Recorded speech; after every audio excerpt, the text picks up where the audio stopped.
바쁜 일상의 소용돌이 속에서 우리는 수많은 건강 조언들을 듣는다. 그 중에서 가장 흔하게 듣는 말 중 하나가 하루에 물 2리터는 꼭 마셔야 한다는 것이다. 그런데 이 조언은 언제부터 왜 우리에게 이렇게까지 중요한 처방이 되었을까? 오늘은 그 이면의 이야기를 한번 깊이 파헤쳐보자. 먼저 이 조언의 근원이 무엇인지에 대해 탐구해볼 필요가 있다. 물을 많이 마시는 것이 건강에 좋다는 인식은 고대부터 이어져 온 것이다. 역사적으로 강 주변의 문명들이 발달했고 이런 환경에서는 물이 곧 생명의 원천인 동시에 신성시되기까지 했다. 현대에 들어서 이런 신념은 조금 더 과학적인 기반 위에서 자리 잡게 된다. 20세기 중반 미국의 국립연구회의 보고서에서 성인들은 하루 약 2.5리터의 물을 섭취해야 한다는 주장이 나왔다. 이 주장의 출처는 사실 일일 총량 기준으로 음식에서 섭취하는 수분까지 포함한 양이었다. 하지만 이 보고서의 요지는 수분 섭취 권장량이었지만 시간이 흐르면서 이는 마치 음료수로서 물을 직접 그 양만큼 마셔야 한다는 식으로 변질되었다. 이렇게 보편적인 2리터 규칙이 생겨났지만 과연 우리 몸에 꼭 이 규칙을 따르는 것이 필요한가 하는 문제는 아직도 논란의 대상이다. 현대의학에서는 개인마다 수분 필요량이 다를 수 있다고 강조한다. 체중, 활동량, 기후, 신체 상태 등 다양한 요소들이 필요한 수분량에 영향을 미친다. 더위가 심한 날 운동을 많이 한 사람은 더 많은 물이 필요할 것이고 반대로 조용히 사무실에 앉아있는 날에는 상대적으로 적은 물로도 충분할 가능성이 있다. 또한 과도한 수분 섭취는 오히려 몸에 문제를 일으킬 수도 있다. 신장병이 있는 사람에게는 매우 위험할 수 있다. 그리고 물 중독이라는 현상도 존재하는데 이는 체내 나트륨 농도가 지나치게 낮아지면서 생기는 심각한 상태를 일컫는다. 이러한 다양한 요소들을 고려할 때 전문가들은 오히려 갈증을 몸의 자연스러운 신호로 보고 이에 따라 물을 마시는 것을 권장한다. 갈증이 느껴지면 그때 수분을 보충하는 것이 건강을 유지하는 더 현실적인 방법이라는 것이다. 물론 특정 조건에서는 물을 의식적으로 많이 마셔야 할 때도 있다. 예를 들어 고온의 환경에서 일하거나 운동량이 많은 경우는 그만큼 물을 더 섭취해야 한다. 결론적으로 하루 물 2리터라는 규칙은 건강을 챙기려는 사람들에게 일종의 지침이 되긴 했지만 그것이 절대적인 규범이라는 오해는 버려야 한다. 우리의 몸은 각자 다르고 그에 맞는 수분 섭취량도 개인차가 있다. 가장 중요한 것은 자신의 몸이 보내는 신호를 잘 이해하고 자신에게 맞는 양의 물을 마시며 균형을 찾는 것이다. 마무리하며 다음번 물을 마실 때는 단순히 숫자를 채우기 위해 억지로 마시기보다는 몸이 필요로 할 때 적절하게 섭취하는 것이 좋다. 결국 건강이란 자신을 잘 이해하고 그 필요를 채우며 사는 것에서 비롯되는 것이기 때문이다. 두 번째 이야기. 옛날 옛적 조용하고 평화로운 마을에 지혜로운 노인 한강이 살고 있었다. 한강 노인은 마을 사람들에게 사랑받았으며 그의 조언으로 많은 사람들이 행복하게 살고 있었다. 그는 항상 말하곤 했다. 정신의 건강은 곧 몸의 건강이다. 마을에서는 매해 건강검진하는 날이 있었는데 그 날이 다가올 때마다 마을 사람들은 어김없이 불안해하고 걱정했다. 특히 농부인 철수는 평소 그 누구보다 열심히 일하지만 조금만 과로해도 몸이 아팠다. 그래서 한강 노인을 찾아가 조언을 구했다. 한강 노인은 철수에게 물었다. 철수야, 내 마음이 평온한가? 철수는 잠시 생각에 잠겼다. 그는 언젠가부터 집안일과 농사일에 균형을 맞추지 못하고 있었다. 마음 한 구석에는 불안감이 자리 잡고 있었고 몸이 지칠 때마다 더욱 그 불안이 심해졌다. 그러자 한강 노인은 철수에게 매일 아침 햇살을 받으며 천천히 산책을 하고 권유했다. 햇빛을 쬐고 바람을 맞으며 너의 호흡과 마음을 집중해보거라. 그리고 매일 저녁 오늘 하루 있었던 좋은 일들에 대해 적어보아라. 그러면 너의 마음이 점차 안정될 것이다. 철수는 노인의 말을 충실히 따랐다. 아침마다 자연 속을 걷고 저녁마다 좋은 기억을 떠올리며 기록하기 시작했다.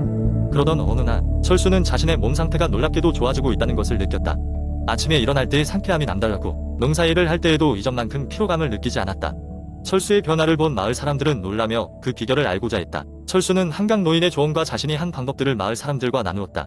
그들이 따라하기 시작하면서 마을은 조금씩 변해갔다. 많은 이들이 철수처럼 자신만의 마음 건강 루틴을 만들어가기 시작했고 이는 곧 마을 전체의 건강에도 큰 영향을 미쳤다. 한강 노인은 그 모습을 지켜보며 미소 지었다. 그는 늘 확신하고 있었다. 정신의 건강과 물리적 건강은 뗄래야 뗄 수 없는 관계임을, 사람들의 마음이 안정되자 자연스레 몸도 건강해지는 것을 본 마을 사람들은 정신 건강의 진정한 가치를 깨닫게 되었다. 이후 마을에서는 매년 봄마다 마음과 몸의 건강 축제가 열리게 되었다. 그 축제는 서로의 이야기를 나누고 함께 명상하고 운동하는 자리로 많은 이들에게 새로운 힘과 위로를 주었다. 그리고 철수는 자랑스럽게 말했다. 내가 경험하고 느낀 이 깨달음을 나누어 마을과 함께하게 되어 고맙다. 이 이야기는 우리에게도 많은 것을 시사한다. 현대 사회에서 정신 건강과 물리적 건강의 조화는 우리가 추구해야 할 중요한 가치이며 이를 통해 삶의 질을 높일 수 있음을 기억해야 할 것이다. 세 번째 이야기. 여러분, 누군가 밤에 먹으면 잠이 와요? 라고 묻는다면 여러분은 어떤 대답을 하시겠습니까? 아마 많은 사람들이 공감할 부분이 있을 겁니다. 그래서 오늘은 잠자기 전에 피해야 할 음식에 대한 이야기를 길게 풀어보려고 합니다. 어느 날 밤 지친 하루를 끝내고 잠자리에 들려던 서연은 침대에 누워서도 쉽게 잠들지 못했습니다. 그래서 서연은 인터넷을 검색해 보았고 밤에 먹으면 수면에 방해가 되는 음식 목록을 발견하게 되었습니다. 그 목록에는 5가지 음식을 피하라는 경고가 있었습니다. 첫 번째로 서연이 발견한 음식은 카페인이 함유된 음료였습니다. 커피는 물론이고 차나 콜라, 에너지 드링크 등에도 카페인이 포함되어 있다는 사실을 알고 서연은 약간 놀랐습니다. 아, 그래서 그런가? 어제 저녁에도 카페 모카 한잔 했더니 잠이 잘 안 오더라고. 라고 스스로에게 중얼거리며 서연은 다시는 저녁 시간에 카페인을 섭취하지 않기로 결심했습니다. 두 번째는 매운 음식입니다. 서연은 김치찌개나 매콤한 떡볶이를 평소에도 즐겨 먹었지만 특히 밤늦게 출출할 때면 찾곤 했습니다. 그런데 매운 음식이 소화기관을 자극해서 수면을 방해할 수도 있다는 사실은 전혀 몰랐던 것이죠. 그럼 앞으로는 매운 거는 점심이나 이른 저녁에 먹는 걸로 해야겠어 라며 서연은 스스로 다짐했습니다. 세 번째 음식은 술입니다. 많은 사람들이 술이 잠을 부르는데 도움이 된다고 생각하지만 실제로는 그 반대라는 것을 서연은 알게 되었습니다. 술이 처음에는 졸음을 유도할 수 있지만 오히려 깊은 잠을 방해하며 자주 깨게 만든다는 것입니다. 서연은 어쩐지 잠들기는 쉬운데 새벽에 자꾸 깼던 이유가 그것 때문인가봐 라고 깨달으며 일상에서 술 마시는 양을 줄이고자 마음먹었습니다. 네 번째 음식으로는 초콜릿이 있었습니다.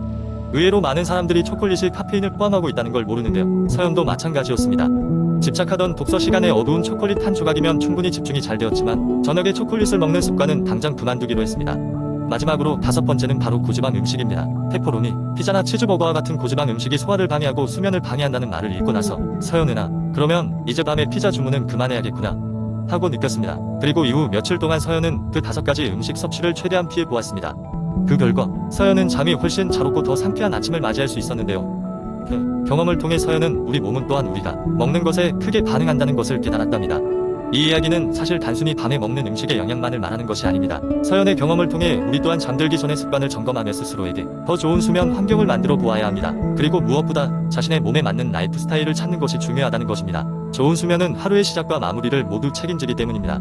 네 번째 이야기. 한때 빛나던 도시의 중심가에는 유독 인기 많던 약국이 하나 있었다. 그 약국엔 각종 명품 비타민들이 날마다 고객들로 인해 금방 동이 나곤 했다. 이곳의 약사는 건강을 위해 하루 한 알이면 충분한 최고의 비타민을 추천하는 곳으로 유명했다. 그러던 어느 날 그 도시의 한쪽에서 유명한 건강 블로거 민지씨가 약국을 찾았다. 그녀는 평소에 다양한 영양제를 시도해봤지만 항상 무언가 부족하다고 느꼈다. 그러던 중 친구의 추천으로 이 약국을 방문하게 된 것이다. 민지씨는 밝은 미소로 인사를 건넨 뒤 약사에게 자신의 건강 상태를 상세히 설명했다. 저는 최근 업무 스트레스도 많고 에너지가 좀 부족하게 느껴져요. 그래서 비타민제를 좀 추천받아 보러 왔어요. 약사는 잠시 고민에 빠졌다.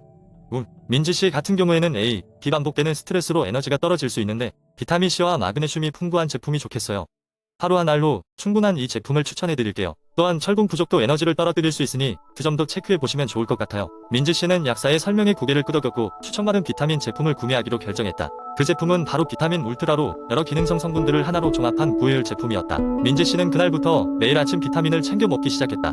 시간이 흐르며 놀라운 일이 벌어졌다. 하루 하나를 꾸준히 먹은 지 몇 주가 지나자 민지씨는 마음이 가벼워지고 에너지가 넘치는 것을 느꼈다. 그녀의 블로그에도 비타민의 효과에 대한 길고 긴 후기가 올라오고 댓글에는 그저 신기하다는 감탄사가 쏟아지기 시작했다. 그 비타민 덕분에 민지씨의 일상에는 활력이 넘쳤고 이전보다 더 긍정적으로 변화해갔다. 이제는 일상 속 작은 일부터 큰 일까지 전보다 더 즐겁게 할 수 있게 되었다며 하루 하나 건강을 위한 최고의 비타민 선택 이란 주제로 독자들과 이야기를 나누었다. 이후로도 많은 사람들이 그녀의 경험을 듣고 그 약국을 방문하게 되었고 약국은 더더욱 번창하였다. 그 약사는 여전히 자신의 자리를 지키며 많은 사람들의 건강한 생활을 돕고 있었다. 그리고 민지씨 역시 그 약국에 들려 시종일 관약사의 조언을 경청하며 자신의 건강을 꾸준히 관리하고 있었다. 이렇듯 비타민 한 알의 선택이 사람의 삶을 바꿀 수 있다는 믿음이 그 도시에서는 전설처럼 퍼져나갔다.